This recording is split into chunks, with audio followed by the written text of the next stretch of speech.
Hello guys, তোমরা সবাই কেমন আছো? আশা করি ভালো আছো। আমিও খুব ভালো আছি। চলে এলাম নতুন একটা ভিডিও নিয়ে। তো আজকে গেছিলাম উদয়পুর মাতাবাড়িতে। তো আমি থাকি কাকড়াবনে। আমরা গেছিলাম তিনজন বাইকে করে। তো এখানে বাইক থেকে নেমেই আমরা এখানে আমাদের জুতো খুলতে এসেছিলাম। তো এখানে দেখতে পাচ্ছ অনেক দোকান রয়েছে যেখান থেকে তোমরা যেসব পুজোর সামগ্রী লাগে তো এখান থেকে নিতে পারো। আমরাও নিয়ে নিয়েছিলাম দুটো মোমবাতি। তো আজ ছিল অমাবস্যার দিন, মায়ের পুজোর দিন। তো এখানে মায়ের পুজো হচ্ছিল।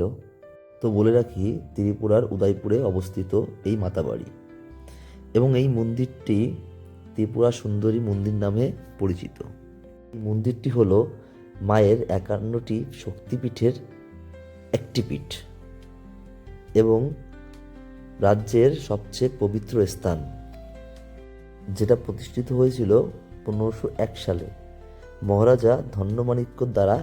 এই মন্দিরটি নির্মাণ করা হয়েছিল। তো এই মন্দিরটির আকৃতি একটা কশ্যপের পিঠের মতন এবং এই ত্রিপুরা সুন্দরী মন্দিরে একটি হ্রদ রয়েছে, যেই হ্রদটি কল্যাণ সাগর নামে পরিচিত। এই মন্দিরের ঠিক পাশেই আরেকটি মন্দির রয়েছে, যেটি ভুবনেশ্বরী মন্দির নামে পরিচিত। সেই মন্দিরটি মহারাজা গোবিন্দ মাণিক্য নির্মাণ করেছিল। বলতে বলতে দেখতেই পাচ্ছ আমার এখানে মোমবাতি এবং ধূপকাঠি ধরানো হয়ে গেছে। এই মন্দিরটি ত্রিপুরার আগরতলা থেকে 55 কিলোমিটার দূরে অবস্থিত। তো বলে রাখি, এই মন্দিরটির ভিতরে একটি 5 ফুট উচ্চতার ত্রিপুরা সুন্দরী মা রয়েছে এবং 2 ফুট উচ্চতার ছোট মা রয়েছে। এই মন্দিরটির ঠিক পিছনে রয়েছে কল্যাণ সাগর দিঘি। তো এই দিঘিতে মাছেদের খাবার এবং কচ্ছপদের খাবার দেওয়ার জন্য অনেক ভক্তরা ওখানে খাবার খাইয়ে থাকেন। তো এই দেখতেই পাচ্ছ মায়ের কি মায়াবী মুখ।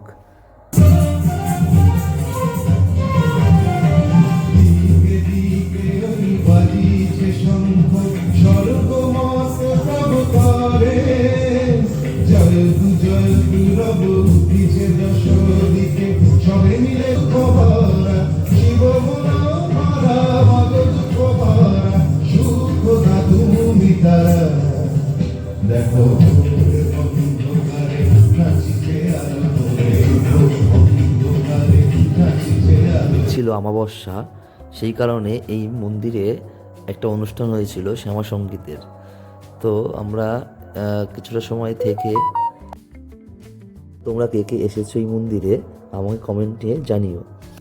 আমার তো খুব ভালো লেগেছে সন্ধ্যাবেলায় মায়ের কাছে কিছুক্ষণ সময় কাটানোর পর।